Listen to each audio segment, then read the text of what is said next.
Dear everyone, अब एक बार फिर से स्वागत है आप सभी का एयर केमिस्ट्री क्लासेज में। और अभी पढ़ेंगे हम लोग सीबीएसई टर्म 2 एग्ज़ाम के लिए क्लास 12 फिजिक्स से सब्जेक्टिव क्वेश्चन एटम्स।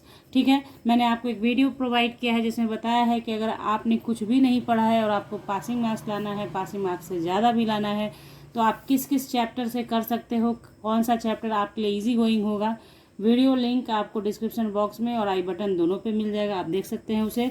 तो उस वीडियो में मैंने आपको एटम्स से रिलेटेड बातें बताई हैं कि एटम्स पढ़ लीजिए, न्यूक्लियाई पढ़ लीजिए, एकदम श्योर शॉर्ट क्वेश्चन होगा और आप इसको ज़रूर कर पाएंगे। बहुत ईजी है ये चैप्टर। ठीक है, तो चलिए यहाँ पे आपके सामने सिलेबस, जैसा कि आप जानते हैं कि पहले मैं आपको सिलेबस बता देती हूँ कि यही है, इतना ही पढ़ना है और उसी से रिलेटेड क्वेश्चंस करेंगे हम लोग, जिससे कि हम लोग का कंप्लीट सिलेबस कवर हो जाएगा। मेरे थंबनेल पे भी लिखा होता है कवरिंग कंप्लीट सिलेबस, इसलिए मैं यहाँ पे सिलेबस आपको प्रोवाइड करती हूँ। देखिए सिलेबस है, टर्म 2 का सिलेबस है। अल्फा पार्टिकल स्कैटरिंग एक्सपेरिमेंट पढ़ना है आपको, रदरफोर्ड मॉडल ऑफ एटम पढ़ना है आपको, बोर्स मॉडल पढ़ना है, एनर्जी लेवल पढ़ना है, हाइड्रोजन स्पेक्ट्रम पढ़ना है। बस इतना ही सब पढ़ना है आपको एटम में। तो मैंने आपको कहा है ना कि ये बहुत आसान चैप्टर है, जिसने इसे छोड़ दिया बड़ा मुश्किल होने वाला है। ठीक है, इससे आसान चैप्टर हो ही नहीं सकता है। तो चलिए यहाँ पे स्टार्ट करेंगे क्वेश्चन बनाना। इससे पहले आपको बता दूं बच्चों कि अल्फा पार्टिकल स्कैटरिंग एक्सपेरिमेंट और रदरफोर्ड्स मॉडल ऑफ एटम, ये जो दो पार्ट आप देख रहे हो ना, ये मैंने एक सेपरेट वीडियो बनाया है। ठीक है, देखिए अल्फा पार्टिकल स्कैटरिंग हो या रदरफोर्ड मॉडल जो पढ़ रहे हैं आप, ये केमिस्ट्री का हो या फिजिक्स का हो, एक्सपेरिमेंट सेम ही किया था रदरफोर्ड साहब ने। न्यूक्लियस का खोज किया रदरफोर्ड ने, तो वो कैसे किया, अल्फा पार्टिकल से बम्बार्डमेंट कराया गोल्ड फॉइल पे। तो एक्सपेरिमेंट सेम है, चाहे वो केमिस्ट्री में पढ़ना हो चाहे वो फिजिक्स में पढ़ना हो। तो आप केमिस्ट्री वाला भी पढ़ोगे, एक ही बात है। तो ये एक सेपरेट वीडियो है एकदम। जैसे ही ये चीज़ आपको दिखेगा उसके बाद लिंक आपको आई बटन में फटाक से दिख जाएगा। रदरफोर्ड अल्फा स्कैटरिंग मॉडल मैंने अलग से पर्टिकुलरली वीडियो बना के पढ़ाया है, उसे आप जाके देख लें। उसमें मैंने सारा कुछ ऑब्जर्वेशन, एक्सपेरिमेंट, कंक्लूजन सब बताया हुआ है। तो ये दोनों पार्ट आपका वहीं पर कंप्लीट हो जाएगा। ठीक है, तो बात करेंगे इन तीन चीज़ों की। ये जो बोर्स मॉडल है, एनर्जी लेवल है, ये हाइड्रोजन स्पेक्ट्रम। ठीक है, तो यहाँ पे ध्यान दीजिए। सबसे पहला क्वेश्चन मैंने मेंशन किया है जो कि रदरफोर्ड का डिफेक्ट के रूप में आप समझेंगे क्या है। ये क्वेश्चन बहुत आता रहता है, इसलिए यहाँ पे डाला है मैंने। वाई इज द क्लासिकल यानी Rutherford model of an atom of electron orbiting around nucleus not able to explain the atomic structure. या आप कह सकते हो कि डिफेक्ट ऑफ रदरफोर्ड मॉडल भी इसे कह सकते हो, या फिर आप कह सकते हो according to Rutherford model atom does not exist why. ठीक है, तीन क्वेश्चंस इससे बनेंगे, समझिएगा इस चीज़ को। ये लिख के दिया तो ये तो समझ ही रहे हैं, आप देख ही रहे हैं यहाँ पे। हाँ, उसके बाद दूसरा बात क्या कहा मैंने, डिफेक्ट ऑफ रदरफोर्ड मॉडल पूछेगा तो भी आप इसे कर सकते हो, या फिर पूछेगा कि आपसे does not exist atom according to Rutherford model why, तो यही आंसर होगा। क्लियर? तो चलिए स्टार्ट कर देते हैं, इसका आंसर देख लेते हैं। देखिए, as revolving electron loses energy continuously, ये मानता है कि जब रिवॉल्व करता है, चारों घूमता है इलेक्ट्रॉन, तो एनर्जी कंटिन्यूसली लूज करता है। तो जब एनर्जी लूज करेगा तो उसका ऑर्बिट क्या होगा, बाहर से अंदर की ओर आएगा। ठीक है, it must spiral inwards and eventually fall into the nucleus, so it was not able to explain the atomic structure. बात आई समझ में? स्पायरली वो मूव करता है, जिसके कारण जैसे कंटिन्यूअस एनर्जी का लॉस हो रहा है, स्पायरल स्ट्रक्चर है, तो धीरे धीरे धीरे धीरे आपका इलेक्ट्रॉन कहाँ आ जाएगा, न्यूक्लियस में गिर जाएगा। तो न्यूक्लियस में जैसे ही आएगा तो इलेक्ट्रॉन निगेटिव है, न्यूक्लियस पॉजिटिव है, कोलिजन हो जाएगा और आपका एटम एग्जिस्ट ही नहीं करेगा। तो यही है डिफेक्ट इनका। रदरफोर्ड के ही डिफेक्ट को दूर किया था किसने, बोर्स मॉडल ने। बोर्स साहब आए और उन्होंने कहा कि स्पायरल होता ही नहीं है तो एटम तो एग्जिस्ट करेगा, स्पायरल नहीं होता तो कैसा होता है, स्टेशनरी ऑर्बिट होता है। तो आगे पढ़ेंगे उसे हम लोग। ठीक है, तो देख लीजिए। तो देखिए कुछ इस तरह का स्ट्रक्चर हुआ स्पायरल, जैसे ये प्लस का निशान है, तो प्लस का निशान मतलब न्यूक्लियस हो गया, ये इलेक्ट्रॉन घूम रहा है, जैसे जैसे रिवॉल्व हो रहा है वैसे वैसे एनर्जी लूज करता करता यहाँ आ जाएगा, जिसके कारण एटम एग्जिस्ट ही नहीं करेगा। तो ये स्ट्रक्चर भी दिमाग में रखिएगा, स्पायरल स्ट्रक्चर ऐसे ही बनाते हैं हम लोग। ठीक है, ऐसे ऐसे करते हैं ना आप लोग, बचपन में ऐसा आपने खेल खेल में बनाया होगा। ठीक है, तो ये होता है। हाँ, तो ये चीज़। चलिए ठीक है, क्वेश्चन नंबर 2 देख लेते हैं हम लोग का क्या है। कैसा इंपॉर्टेंट क्वेश्चन है। और आपको बता दूं, इसमें एक भी क्वेश्चन आपने छोड़ दिया कि नहीं बनाना है मुझे, तो फिर मुश्किल होने वाली है, ठीक है। तो इसलिए ध्यान से पढ़िए। और बता दिया आपको कि यहाँ पे जो 9 क्वेश्चन हम लोग डिस्कस करेंगे उसी में से क्वेश्चन आएंगे, ठीक है, क्योंकि मोस्ट इम्पॉर्टेंट क्वेश्चन है, जो number of times previous year में पूछा गया है वही क्वेश्चन हैं ये, ठीक है। तो नेक्स्ट क्वेश्चन देखते हैं।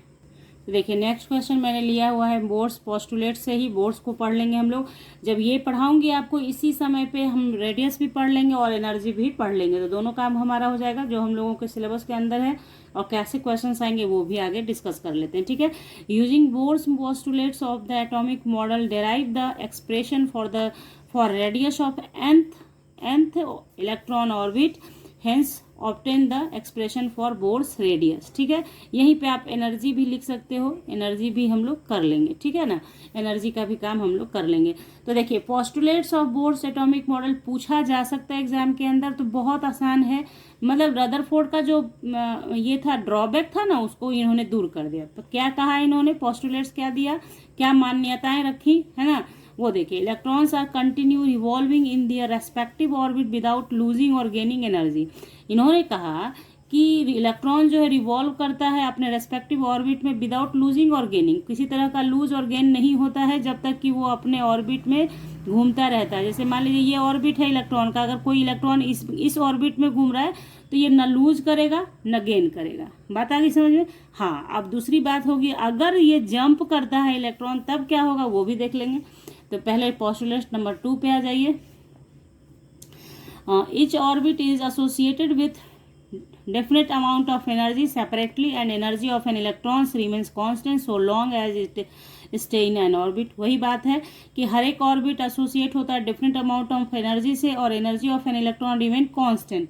आपके इलेक्ट्रॉन का एनर्जी जो रदरफोर्ड साहब का क्या था, एनर्जी लूज करता है ना, कंटिन्यूअसली लूज करता है, जबकि इन्होंने कहा कि इलेक्ट्रॉन का जो एनर्जी होगा वो remain constant so long as stay in an orbit. किसी खास ऑर्बिट में जब तक इलेक्ट्रॉन पड़ा हुआ है, यानी जंपिंग जैक नहीं हुआ है, तब तक उसके एनर्जी में कोई फर्क नहीं आएगा। Okay, clear. दूसरा हो गया पोस्टुलेट। नेक्स्ट पोस्टुलेट देख लीजिए। द एनर्जी इज इमिटेड और absorbed in the form of radiation only when an electron moves from one orbit to another orbit, ठीक है। तो यही चीज है कि जब तक एक ही ऑर्बिट में है तो कोई एनर्जी का लोचा नहीं होने वाला है, लेकिन जैसे ही जंप करेगा एक से दूसरे में जाएगा, यानी हायर से लोअर में जाएगा या लोअर से हायर में जाएगा, तब बातें बदलेंगी, ठीक है। तो नेक्स्ट पोस्टुलेट देख लेते हैं। एनर्जी इज इमिटेड और absorb in the form of quantum, ठीक है। एनर्जी जो इमिट होगा या एब्जॉर्ब होगा वो इन द फॉर्म ऑफ क्वांटम होगा। और क्वांटम क्या होता है, पैकेट ऑफ एनर्जी होता है, पैकेट ऑफ एनर्जी या bunch of energy. Packet of energy भी बोलते हैं किसको, पैकेट ऑफ। मेरे हाथ में कुछ थोड़ा प्रॉब्लम है बच्चों, इस वजह से थोड़ा लिखने में परेशानी है मुझे, इसलिए वीडियो थोड़ा लेट से आ रहा है आप लोग के पास। मतलब मुझे तो लिखना ही नहीं है, फिर भी आपके लिए लिख रही हूँ, क्योंकि आपका एग्ज़ाम तो होगा ना टाइम से। तो ये चीज़ है, थोड़ा सा लिखने में भी परेशानी की वजह से थोड़ा लिखने में लिखावट भी थोड़ी गड़बड़ है, ठीक है। खैर आप मैनेज करना इसे, ठीक है। तो देखो क्वांटम क्या है, पैकेट ऑफ एनर्जी, ठीक है। तो एनर्जी ऑफ वन क्वांटा क्या होता है, ई इक्वल्स टू क्या, एच न्यू प्लांक्स कांस्टेंट और ये फ्रीक्वेंसी, और frequency equals to c by lambda. अगर ये सारी बातें आपको जाननी है कि ये कहाँ से आता है मैम, कैसे आता है, तो एक छोटा सा वीडियो है आपको इलेक्ट्रोमैग्नेटिक रेडिएशन का, आप उसे देख सकते हो। अदरवाइज अगर आपको आता है तो नो नीड कि देखें आप जाके, आप इसी से समझ लीजिए कि E equals to h nu होता है, और न्यू इक्वल्स टू फ्रीक्वेंसी, और frequency equal to c by lambda, where c is velocity of light. Okay, velocity of light. तो वेलोसिटी ऑफ लाइट का वैल्यू तो आपको पता है 3 × 10⁸ मीटर्स पर सेकेंड, या सेंटीमीटर में बदलोगे तो यहाँ पावर 10 हो जाएगा, ठीक है। और लैम्डा क्या है, वेवलेंथ है। तो ई इक्वल्स टू हम क्या बोल सकते हैं, एच सी बाई लैम्डा। तो बस अब इसे दिमाग में रख लो, एनर्जी इक्वल्स टू क्या, एच सी बाई लैम्डा। लेते हैं next postulate. Energy emitted when an electron jumps from any higher orbit to lower orbit. यानी एनर्जी इमिट कब होगा, यानी निकलेगा रेडिएशन कब, जब आपका इलेक्ट्रॉन जंप करेगा एनी हायर ऑर्बिट से लोअर ऑर्बिट में। हायर से लोअर में आएगा, हायर से लोअर में, ध्यान दीजिए, क्योंकि हाइड्रोजन स्पेक्ट्रम पूरा इसी पे डिपेंड करता है बच्चों। हाइड्रोजन स्पेक्ट्रम का जन्म यहीं से हुआ। इलेक्ट्रॉन का जो है ना कि ना इलेक्ट्रॉन जब जंप करेगा तो रेडिएशन इमिट करेगा या एब्जॉर्ब करेगा, तो इसी से जन्म हुआ हाइड्रोजन स्पेक्ट्रम का। और हाइड्रोजन स्पेक्ट्रम का एक्सप्लेनेशन भी बोर्स मॉडल के थ्रू ही आप कर सकते हैं, रदरफोर्ड मॉडल के थ्रू नहीं हो सकता है। वो भी एक डिफेक्ट है किसका, रदरफोर्ड मॉडल का।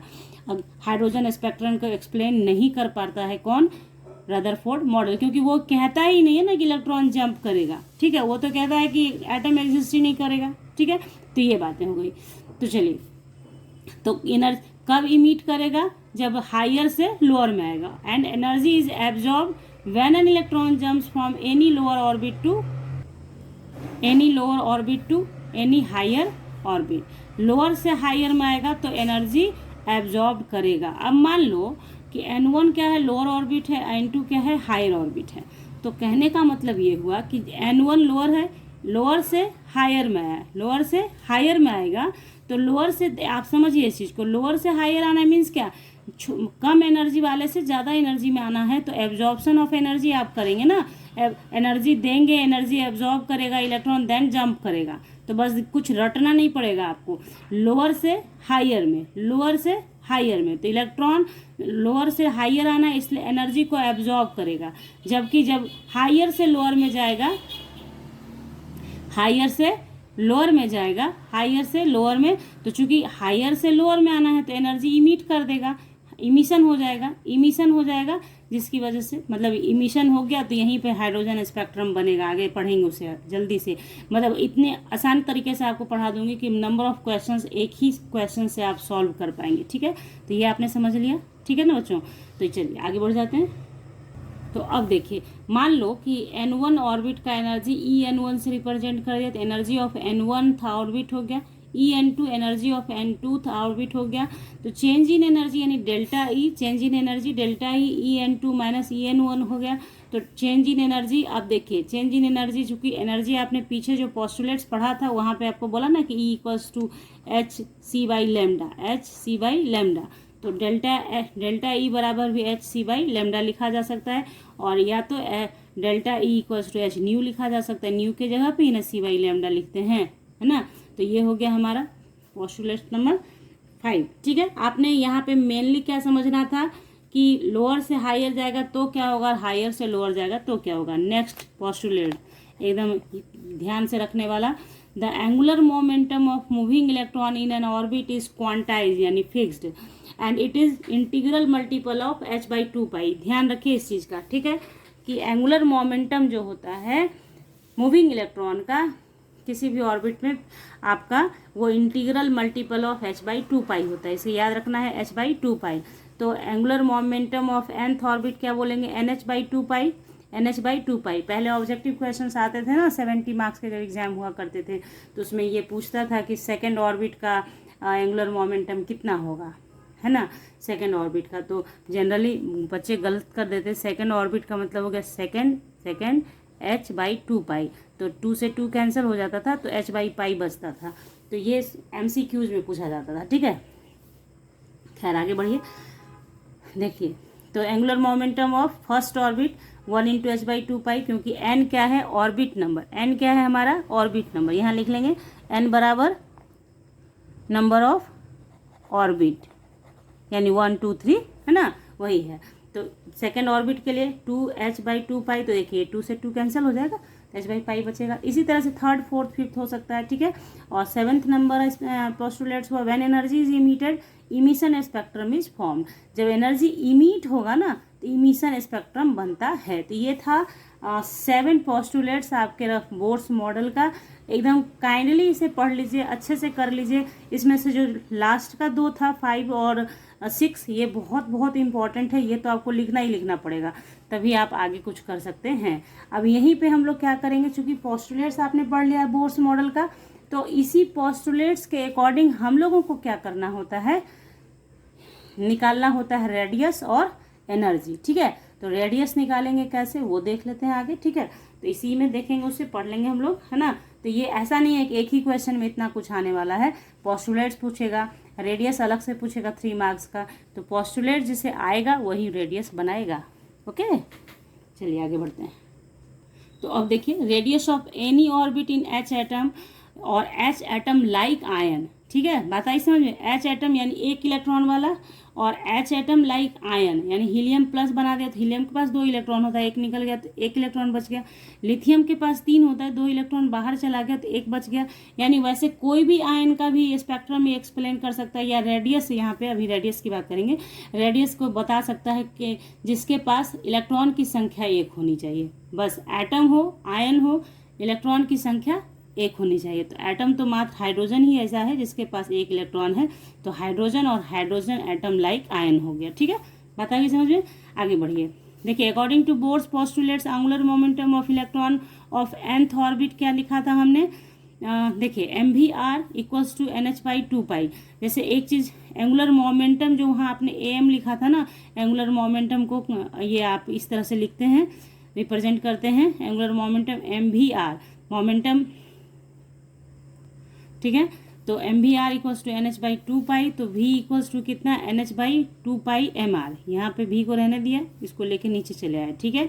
तो ये फर्स्ट मान लीजिए इसको। उसके बाद also according to Bohr's postulate centrifugal, ये सेंट्रीफ्यूगल लिखा है, जिन्हें नहीं थोड़ा सा मिस ये हो गया था तो इसको आप लिख लीजिए फिर से, ठीक है। सेंट्रीफ्यूगल फोर्स आपने पढ़ा है फिजिक्स में, जब कोई भी सर्कुलर पाथ पे चलता है तो अंदर की ओर लगता है सेंट्रीपिटल, और बाहर की तरफ जो फोर्स काम करता है वो होता है सेंट्रीफ्यूगल, ठीक है। तो चलिए यहाँ पे क्या है, also according to Bohr's postulates the centrifugal force is equal to electrostatic force between electron and nucleus. यानी कि देखिए बोर्स पोस्टुलेट्स के अकॉर्डिंग क्या है, न्यूक्लियस के अराउंड ऐसे स्टेशनरी ऑर्बिट में घूम रहा है इलेक्ट्रॉन। तो एक तो सेंट्रीफ्यूगल फोर्स लगता है जो इसे बाहर की ओर ले जाता है, ठीक है, इलेक्ट्रॉन को, और लेकिन इलेक्ट्रोस्टैटिक फोर्स भी लगता है इलेक्ट्रॉन जो कि निगेटिव है और न्यूक्लियस जो कि पॉजिटिव है उनके बीच इलेक्ट्रोस्टैटिक फोर्स ऑफ अट्रैक्शन लगता है। तो दोनों फोर्स एक दूसरे को कंपनसेट कर देता है, जिसकी वजह से इलेक्ट्रॉन एक खास ऑर्बिट में रिवॉल्व करता है विदाउट लूजिंग और gaining of energy. Okay, clear, समझ में आ गया आपको। तो ये दोनों इक्वल होता है, इसलिए ये अस्थायी रूप से इलेक्ट्रॉन रह पाता है एक ऑर्बिट में। तो उसी चीज़ को यहाँ लिखा गया। तो mv² by r equals to, देखिए ये क्या है, ये आपका सेंट्रीफ्यूगल फोर्स है, सेंट्रीफ्यूगल फोर्स, और ये हमारा क्या हो गया, इलेक्ट्रोस्टैटिक फोर्स ऑफ अट्रैक्शन हो गया। कैसे हो गया, यहाँ पे इलेक्ट्रॉन है, यहाँ पे आपका न्यूक्लियस है, और यहाँ पे आप क्या दिखाते हैं, जेड से क्या दिखाते हैं, एटॉमिक नंबर, ठीक है, एटॉमिक नंबर। तो K इंटू के कॉन्स्टेंट है, जेड E इंटू ई, ठीक है, by R², Z E nucleus को दिखाया गया है, ठीक है। एटॉमिक नंबर ऑफ प्रोटॉन को ही बोलते हैं, ठीक है, नंबर ऑफ प्रोटॉन को, तो उसी चीज़ को यहाँ दिखाया गया, ठीक है। जब एटम होता है तो नंबर ऑफ इलेक्ट्रॉन और प्रोटॉन सेम होते हैं, सिर्फ आयन में फ़र्क पड़ जाता है, ठीक है। तो ये चीज़ है। देखिए अब इसको कैसे सॉल्व किया गया, ये चीज़ आपको दिमाग में रखना होगा कि सेंट्रीफ्यूगल फोर्स काम mv² by r equals to electrostatic force यानी K इंटू दोनों के बीच में मल्टीप्लिकेशन बाई R²। जैसे आपने ग्रेविटेशनल फोर्स में होता है ना कि 2 मास का multiplication m1 into m2 by R², gravitational force का वही चीज़ है। Electrostatic force of attraction ZE यानी न्यूक्लियस में जो है, और ये इलेक्ट्रॉन के बीच लग रहा है, और इसके बीच का रेडियस क्या है, R, तो R², ठीक है। वहाँ पे भी जब आप लगाते हैं तो ग्रेविटेशनल कांस्टेंट यूज करते हैं ना, उसी तरह से यहाँ पे भी K है, इलेक्ट्रोस्टैटिक कांस्टेंट है। बात आई समझ में। अब यार रटना नहीं पड़ेगा आपको, आप समझ रहे हैं कि कैसे ये लिखा गया होगा। बहुत ज़्यादा तो नहीं एक्सप्लेन कर रही हूँ, लेकिन इतना कोशिश है मेरा कि आपको एग्जाम के लिए समझने में परेशानी नहीं हो, ठीक है। तो वो वही चीज़ यहाँ पे किया गया है। अब आइए MR को रहने दीजिए, V² की जगह इक्वेशन फर्स्ट में जो V आपने निकाला ना ऊपर, उसको ला के पुट कर दीजिए, ठीक है। तो ये चीज़ मेंशन नहीं किया है मैंने यहाँ पे कि putting the value of V from first in this, वो उतना नहीं लिखा है, बट आपको समझा दे रही हूँ, आप कर लेना बच्चों, ठीक है। तो यहाँ पे क्या किया, m/r इंटू NH/2πmR का होल स्क्वायर कर दिया, तो ये ऐसा रह गया। इसको सॉल्व कर लीजिए, सब पे होल स्क्वायर है तो होल स्क्वायर का टूट के आ गया, ऐसा हो गया। अब इसको आप सॉल्व कीजिए, ठीक है ना।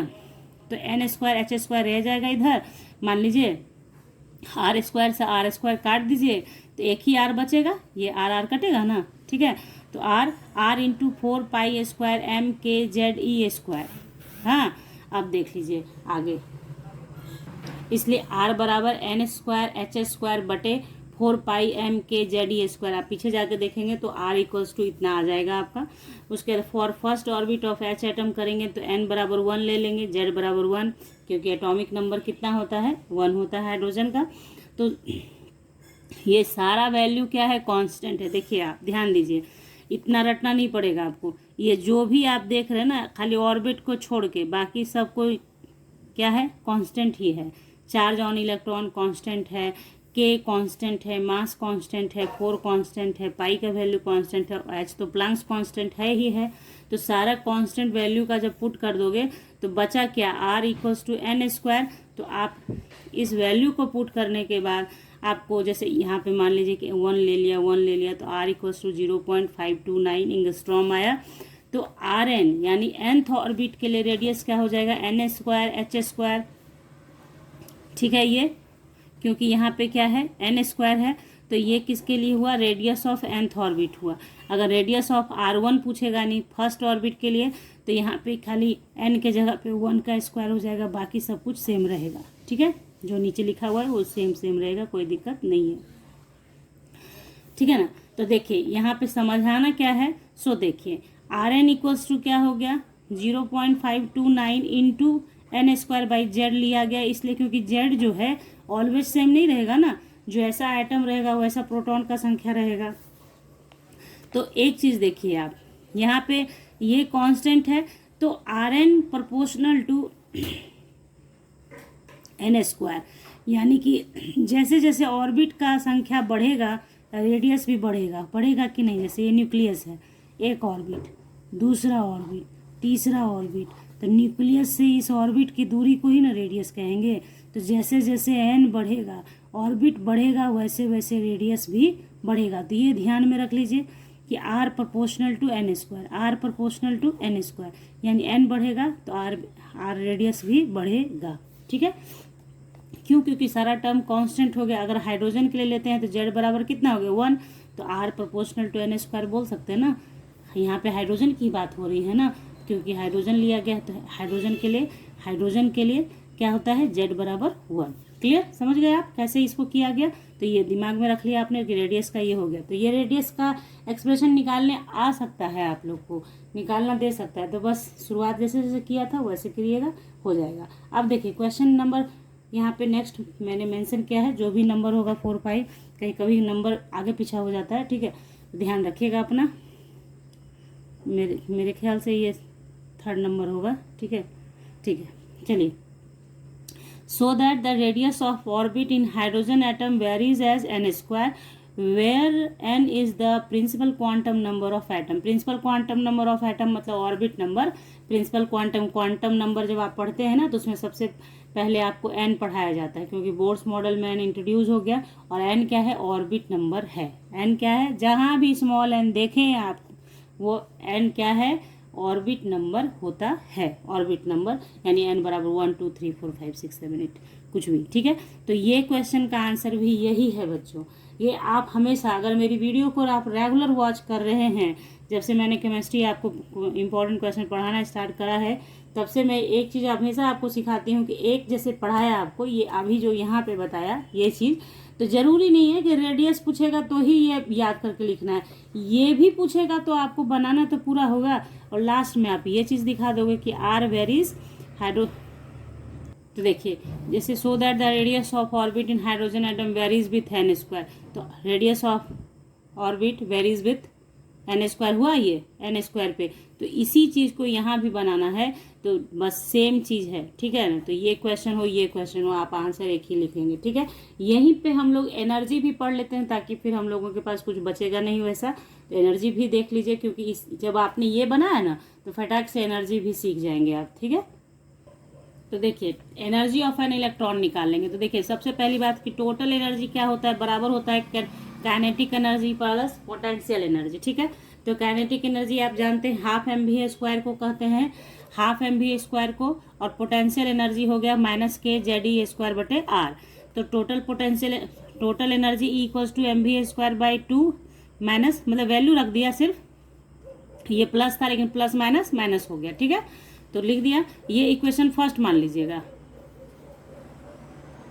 और देखिए अभी पीछे जो अभी पढ़ाया था रेडियस वाले में, वहां आपने देखा कि एफसी यानी कि centrifugal force equals to electrostatic force of attraction between nucleus and electron था ना, एफसी बराबर एफ ई। तो उस चीज का क्या वैल्यू आया था, m v square by r equals to k Z e square बटे आर स्क्वायर। तो यहाँ से क्या करेंगे हम लोग, एम वी स्क्वायर का वैल्यू निकाल लेंगे, एम वी स्क्वायर का। तो m v square equals to कितना हो गया, k Z e square by r, इसको 2 मान लीजिए, ठीक है। उसके बाद आप लिख लीजिए ऐसे, substituting the value of m v square from second in first. तो क्या हो जाएगा, फर्स्ट वाला इक्वेशन आपका ये था, है ना। देखिए तो उसी में इसको वैल्यू को रख दिया लाके, हाँ। तो क्या हो गया, देखिए के जेड ई स्क्वायर बना लीजिएगा खुद से भी, जैसे सिखा रही हूँ, बस अपनी कॉपी पे बनाइएगा। के Z e square by 2r minus कर दिया, तो ये आ गया वैल्यू। तो अभी आपने पीछे क्या पढ़ा, आर इक्वल्स टू इतना है, आर nth ऑर्बिट के लिए इक्वल्स टू इतना। तो ई एन एथ निकालना है मुझे, तो आर का वैल्यू जो है ना वहाँ पे इस वैल्यू को रख देंगे। तो वैल्यू रखा तो ऐसा हो गया। तो जब सारा कांस्टेंट वैल्यू आप रख देंगे तो ई एन बराबर 13.6 एन स्क्वायर इलेक्ट्रॉन वोल्ट आ जाएगा, ठीक है। N minus 13.6 by n square, ठीक है। और ये माइनस जो देख रहे हैं ना आप, वो माइनस ये बता रहा है कि आपका जो न्यूक्लियस है, न्यूक्लियस जो पॉजिटिव है और इलेक्ट्रॉन जो निगेटिव है, उन दोनों के बीच अट्रैक्शन फोर्स काम कर रहा है, ठीक है। अब आते हैं आगे। तो देखिए क्वेश्चन नंबर नेक्स्ट है हमारा, calculate the shortest wavelength of Balmer series. अब यहाँ से शुरू हो गया हाइड्रोजन स्पेक्ट्रम, ठीक है। बाल्मर सीरीज अभी आपको एक जगह बता दूंगी कि कौन बाल्मर है, क्या पास्टन ब्रैकेट जो भी है सब एक ही जगह बता दूंगी, ठीक है। Balmer series of hydrogen atom in which infrared visible ultraviolet of hydrogen spectrum does this wavelength lie, ठीक है। इन बाल्मर सीरीज क्या होता है, an electron jumps from higher orbit to second orbit, any higher orbit, किसी भी higher orbit से चले लेकिन पहुंचे सेकेंड ऑर्बिट तक, उसे बाल्मर सीरीज कहते हैं। फर्स्ट ऑर्बिट पे नहीं, फर्स्ट ऑर्बिट पे कुछ अलग कहलाएगा, लाइमन सीरीज कहलाता है। किसी भी हायर ऑर्बिट से सेकेंड ऑर्बिट पे आता है तो उसे बाल्मर सीरीज कहते हैं। किसी भी हायर ऑर्बिट से थर्ड ऑर्बिट पे आता है तो उसे आपको पास्टन, उसी तरह ब्रैकेट उसी तरह से फुंड होता है। तो खैर आगे देख लेंगे उसे, यहाँ पे अभी जो कर रहे हैं वो कर लें, ठीक है। बाल्मर सीरीज के लिए ये हो गया। ये ध्यान रखना है कि बाल्मर सीरीज के लिए क्या काम करता है, लाइमन के लिए क्या काम करता है। किसी भी हायर से जो जहाँ पहुँचा उसी को कहते हैं। हायर से फर्स्ट पे लाइमन, हायर से सेकंड पे बाल्मर, हायर से थर्ड पे पास्टन, ठीक है। यहाँ देखिए तो 1/λ हमें निकालना क्या है, वेवलेंथ, ठीक है। तो wavelength 1/λ equals to R H भी इसे लिख सकते हैं, आर भी लिख सकते हैं, रेडबर्ग कांस्टेंट कहलाता है ये, ठीक है। आर एच रेडबर्ग कांस्टेंट, ठीक है ना। तो आर एच बराबर क्या, एन फाइनल और एन इनिशियल, यानी कि फाइनल कहाँ पहुंचा, फाइनल कहाँ, जंप करके जहाँ आया वो फाइनल, ये फाइनल, और जहाँ से आया वो इनिशियल, ठीक है। तो आर एच 1/2 स्क्वायर सेकेंड पे ही आ रहा है फाइनली, और आ कहाँ से रहा है तो उसे इनिशियल रहने दिया। तो देखिए यहाँ पे रिडबर्ग कांस्टेंट का वैल्यू आपको यहाँ पे दिया हुआ है, 1 पॉइंट क्वेश्चन में भी दिया रहता है, 1.097 इंटू 10⁻7 पर मीटर। फॉर शॉर्टेस्ट वेवलेंथ क्या हो जाएगा, एन आई इक्वल्स टू क्या हो जाएगा, इन्फिनेटिव, ठीक है। तो शॉर्टेस्ट वेवलेंथ के लिए ध्यान रखिएगा, इनिशियल क्या हो जाएगा, एन आई इन्फिनेटिव। तो लेमडा इक्वल्स टू क्या हो गया, देखिए वैल्यू यहाँ पे ला के रख दिया गया। तो r/4 हो गया, क्योंकि 1/इन्फिनेटिव का कोई मतलब नहीं रह जाएगा, तो ये हट गया, तो ये 1/4। तो RH/4 तो आप लेमडा इक्वल्स टू क्या करोगे, लेमडा इक्वल्स टू 4/RH। तो 4 हो गया, और r का वैल्यू यहाँ लिख दिया, सॉल्व किया, तो आपका lambda equals to 3.646 into 10⁻⁻7 metre, ठीक है। तो ये कहाँ लाई करेगा, it will be lie in UV region, ठीक है, अल्ट्रावायलेट रीजन, ओके।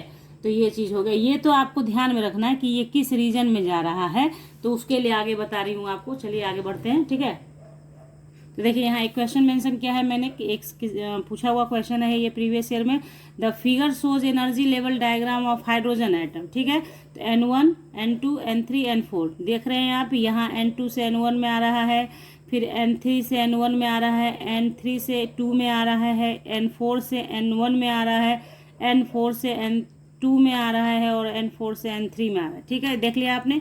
अब कहता है find out the transition which result in the emission of a photon of wavelength इतना, ठीक है। और नेक्स्ट क्वेश्चन कहता है, देखिए एनएम लिखा था तो नहीं समझ में आएगा इसलिए मैंने लिख दिया नैनोमीटर, ठीक है। Which transition corresponds to the emission of radiation of maximum wavelength, justify your answer, ठीक है। रात बहुत हो चुकी है इसलिए बैकग्राउंड में आपको थोड़ा सा भौंकने का आवाज़ सुनाई दे रहा होगा, तो इग्नोर इट, क्योंकि उसका कोई उपाय नहीं है, ठीक है।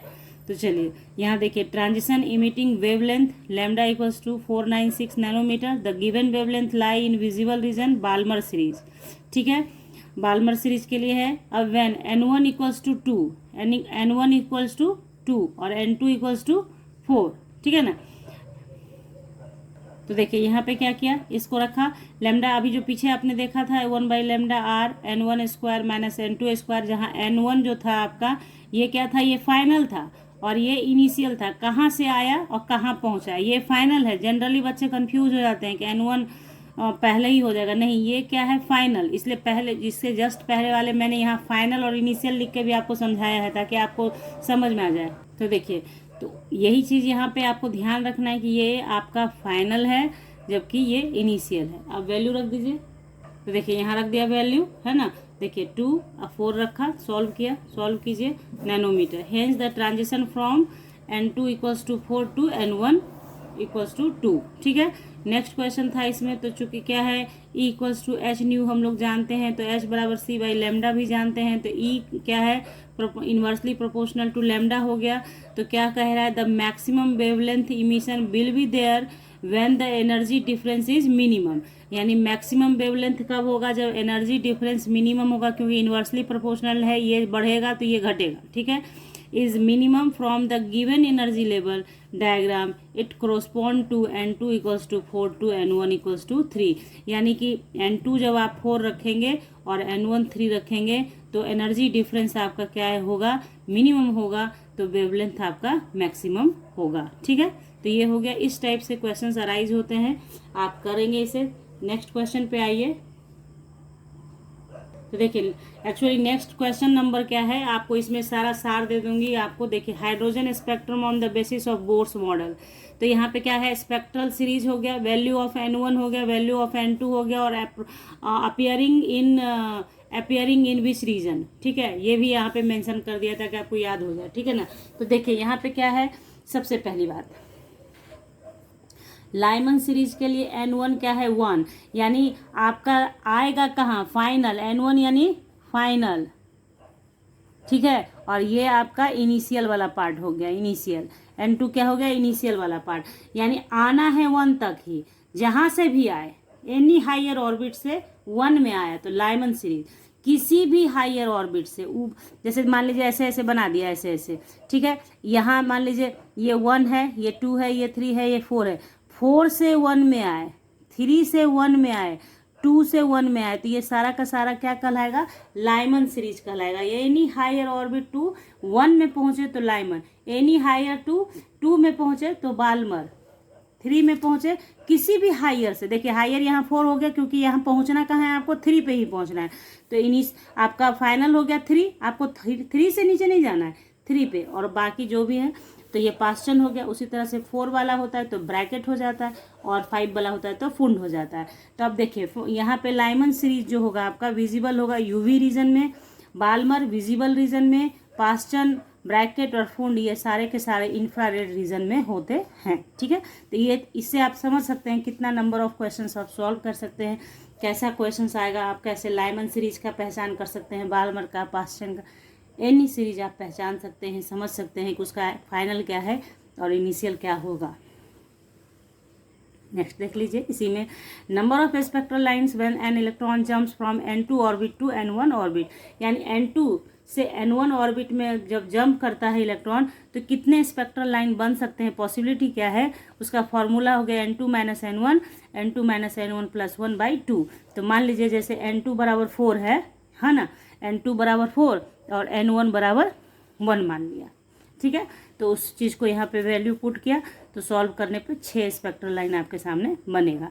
मतलब नंबर ऑफ ये एक्चुअली इम्पॉर्टेंट होता था तब जब आपको MCQs पूछे जाते थे तब, लेकिन फिर भी मैंने यहाँ मेंशन किया है कि मान लीजिए किसी तरह से 2 मार्क्स के क्वेश्चन में गुजर के डाल देगा CBSE तो आप फंसेंगे नहीं, आप बना पाएंगे। ठीक है, मान ली दे देगा कि electron jump from 4 orbit to first orbit, number of how many numbers of spectral lines form, तो यही आपका फॉर्मूला हो जाएगा। ठीक है, समझ गए आप। नेक्स्ट क्वेश्चन देखते हैं। तो यहाँ देख लीजिए, देखिए क्वेश्चन नंबर नेक्स्ट है, the ground state energy of hydrogen atom is -13.6 electron volt. तो क्वेश्चन नंबर इससे फर्स्ट सॉल्व करना है, what is the potential energy of an electron in third excited state. Next है, if the electron jumps to the ground state from the third excited state, calculate the wavelength of photon emitted. समझ गए, यानी कि ground state पे पहुंचना है third excited state से। ठीक है, तो सबसे पहली बात, energy of an electron in nth orbit जो पीछे पढ़ा था, En इक्वल्स टू इतना -13.6 n² इलेक्ट्रॉन वोल्ट। तो for third orbit for third excited state क्या हो जाएगा हमारा, n इक्वल्स टू 4। तो हमारा क्या है, E4 इक्वल्स टू, आप यहाँ पे n बराबर क्या है 4, क्योंकि n का मतलब नंबर ऑफ ऑर्बिट, तो 4² सॉल्व कर दीजिए। इलेक्ट्रॉन वोल्ट में इतना वैल्यू दे दिया, ये निगेटिव है यहाँ पे। ठीक है, उसी तरह से नेक्स्ट नंबर के लिए लैम्डा करेंगे तो 1/λ इक्वल्स टू r। तो देखिए चूंकि फिक्स है, वहाँ दिया हुआ है आपको कि क्या करना है, थर्ड एक्साइटेड स्टेट है और जंप करना है ग्राउंड स्टेट पे, तो हमारा क्या हो गया r 1/1²। फाइनली हमको 1 पे जाना है, एक्साइटमेंट कहाँ से हो रहा है, 4 से। थर्ड एक्साइटेड स्टेट का मतलब हुआ कि आपका 1 2 3 4 यहाँ से चलेगा, थर्ड एक्साइटेड स्टेट से फर्स्ट पे पहुँचेगा। ठीक है, तो यहाँ पे हमारा ये आपका इनिशियल क्या हो गया, 4 हो गया, क्योंकि थर्ड एक्साइटेड स्टेट, अगर फोर्थ एक्साइटेड स्टेट का देगा तो यहाँ पे 5 हो जाएगा। ठीक है, तो समझ गए, जो एक्साइटेड जिस नंबर से एक्साइटेड स्टेट का है ना उससे 1 बढ़ा कर लीजिएगा। ठीक है, तो r इक्वल्स टू 1 इतना सॉल्व कीजिए, आ गया। ये रेडबर्ग कांस्टेंट है, रेडबर्ग कांस्टेंट RH। ठीक है ना, तो लैम्डा इक्वल्स टू 16/15r। अब r का वैल्यू आपने यहाँ रख देना है, सॉल्व कर देना है, उतना ही आपका वैल्यू दे देगा। सॉल्व खुद से कर लेना बच्चों, आगे पीछे कुछ न्यूमेरिकल में ये वैल्यू में कुछ हो सकता है आगे पीछे हो जाए, लेकिन कोशिश होती है कि सही से ही किया जाए। ठीक है, लेकिन बताया है स्टार्टिंग में आपको कि थोड़ी प्रॉब्लम है, तो ये है।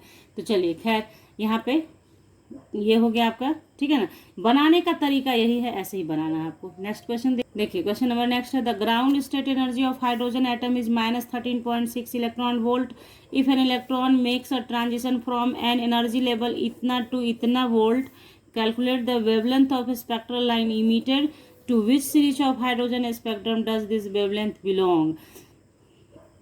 तो पहले जो निकालना है एनर्जी इमिटेड फोटोन, तो एनर्जी ऑफ फोटोन क्या होता है, E जो आपने पढ़ा था ना अभी पीछे, E equals to h nu. तो यहाँ पे सिर्फ चेंज इन एनर्जी कर दिया गया, जो आप पीछे पढ़ चुके हैं, change in energy h nu. तो h nu equal to E2 - E1 किया गया। देखिए E2 दिया हुआ है -0.85, E1 दिया है इतना, सॉल्व किया आया इतना, इलेक्ट्रॉन वोल्ट को चेंज कर दिया जूल में, हो गया। तो h new equals to E2 - E1। तो h बराबर c/λ भी लिख सकते हैं, क्योंकि न्यू बराबर c/λ भी होता है, E2 - E1। देखिए तो लैम्डा इक्वल्स टू वैल्यू आपने यहाँ रखा, तो h बराबर प्लांक्स कांस्टेंट, c बराबर वेलोसिटी कांस्टेंट, और E2 - E1 अभी आपने ऊपर निकाला है यहाँ पे, उसको लाके पुट कर दिया। ये न्यूमेरिकल है, एटॉमिक स्ट्रक्चर के अंदर का न्यूमेरिकल हो गया, एटम्स के अंदर का न्यूमेरिकल हो गया। ठीक है, अब इसको सॉल्व कर लीजिए बच्चे लोग। तो सॉल्व करके आई होप ऐसा आएगा। ठीक है, ये जो आप देख रहे हैं ना यहाँ लिखा हुआ, ये आ गया इतना एंगस्ट्रॉम। ठीक है, तो अब ये देखिए, इस क्वेश्चन का आंसर खुद कीजिएगा। ये एंगस्ट्रॉम जो वैल्यू आपको दिया गया, तो ये किस में लाई करेगा, ये कौन सा सीरीज होगा, कौन सा स्पेक्ट्रल सीरीज, हाइड्रोजन स्पेक्ट्रम के सीरीज को बता रहा है ये वेवलेंथ आपका। तो देखिए, इसके लिए आपको क्या करना है, कोई मेहनत नहीं है, फटाक से आप कर सकते हैं। क्या कर सकते हैं आप, सो देखिए। तो देखिए यहाँ मैंने बना दिया है, UV region, visible region, infrared region, यही 3 ना आपको पढ़ना है हर एक सीरीज के अंदर। 3 तो इसी में आ जाता है, इंफ्रारेड में पास्चन, ब्रैकेट फूड और बाल्मर आ जाता है, विजिबल में लाइमन आ जाते हैं यूवी रीजन में। तो 3800 एंगस्ट्रॉम से 76 एंगस्ट्रॉम होता है। तो यहाँ तक का जो है 38 एंगस्ट्रॉम है, 3800। तो देखिए 3800 angstrom UV region, 7600 angstrom infrared region, तो बीच वाला विजिबल रीजन। तो बीच वाला ही ना आया था वैल्यू अभी आपको 4853 एंगस्ट्रॉम। तो ये किसको बिलोंग करेगा? बाल्मर सीरीज को करेगा, क्योंकि ये किसका है? विजिबल रीजन का। विजिबल रीजन किसका है? बाल्मर सीरीज उसमें दिखता है, विजिबल रीजन में ये होता है, ठीक है, बाल्मर सीरीज, है ना। तो ये आपने समझ लिया। तो ये भी अगर आपने अपनी कॉपी पे बना लिया तो आप एकदम क्लियर हैं। आपने लैम्डा निकाला, अगर इस रेंज के अंदर का है तो यूवी रीजन है, और यूवी रीजन है तो लाइमन सीरीज हो गया। अगर इस रेंज के बीच का है तो बाल्मर है, विजिबल रीजन हो गया, और ये रेंज है तो इंफ्रारेड रीजन है। हाँ, इंफ्रारेड वाले में जब आएगा तो पास्चन, ब्रैकेट फूड सब हो जाता है, तो थोड़ा सा वहाँ पे। लेकिन ये देखिए, जब भी क्वेश्चन पूछा गया है आपके प्रीवियस ईयर में, इन तीनों में से कभी क्वेश्चन पूछा ही नहीं गया है बच्चों। मतलब नंबर ऑफ क्वेश्चंस मैंने देखे हैं, तो जिसमें से कि बाल्मर और लाइमन से 1-2 क्वेश्चन आया हुआ है। तो बाल्मर सबसे इम्पोर्टेंट हो जाता है, ठीक है। तो यहाँ पे मैंने जो क्वेश्चन आपको करवाए, 9 क्वेश्चंस करवाए हैं मैंने आपको, और मैंने कोशिश ये की है कि 9 क्वेश्चंस के अंदर भी आपको इस तरीके से कुछ बता दिया जाए कि आप नंबर ऑफ क्वेश्चंस को सॉल्व कर सके। जैसे स्पेक्ट्रल सीरीज जो मैंने आपको बताया, वहाँ पे अगर पर्टिकुलरली क्वेश्चन लेके बताती ना तो 3-4 क्वेश्चन और घुस जाता उसमें। तो हुआ क्या, आपने लाइमन, बाल्मर, फूड, ब्रैकेट सब देख भी लिया, किस रीजन में विजिबल होता है, क्या है, कैसे है, सारी बातें वहाँ पे एक ही जगह इकट्ठे हमने समझ ली, ताकि जैसे क्वेश्चन जब आए आपको, ये टिप्स है, क्वेश्चन आए उसको ढंग से पढ़िएगा। ढंग से पढ़ने से आपके समझ में सही बातें आनी चाहिए। इनिशियली कहाँ से, मतलब ये मैंने आपको बता दिया सीरीज में कि कहीं से आए, कोई भी any higher orbit to initial आए, यानी कि गिरना उसको 1 पे है तो लाइमन, गिरना उसको 2 पर है तो बाल्मर, गिरना उसको 3 पे है तो पास्चन, गिरना उसको 4 पर, किसी से आए 4 पे गिरे, 4 से नीचे नहीं जाए तो ब्रैकेट, कहीं से आए और गिरे किस पे, 5 पे, तो वो फूड, ठीक है। तो ऐसे करके मतलब मेरी पूरी कोशिश है बच्चों कि आपको जितना भी मैं अपने तरफ से हेल्प दे बिल्कुल दूंगी, जितना मेरे से हो पाएगा। पूरी कोशिश करती हूँ कि मेरे बच्चों को कोई परेशानी ना हो। तो अगर आपको ये वीडियो समझ में आई हो, अच्छी लगी हो, तो पक्का लाइक कीजिएगा, ढेर सारा लाइक, ढेर सारा शेयर और ढेर सारा सब्सक्राइब विथ बेल आइकन कीजिएगा, ताकि जैसे ही कुछ वीडियोस मैं डालूंगी तो आपके पास नोटिफिकेशन पहुंचेगा और आप उसे देख पाएंगे। तो अपडेटेड रहने के लिए और नए क्लास के लिए ज्वाइन करें एयर केमिस्ट्री क्लासेस। मिलते हैं आपसे नेक्स्ट क्लास में, तब तक के लिए bye, thank you, take care, have a nice day बच्चों।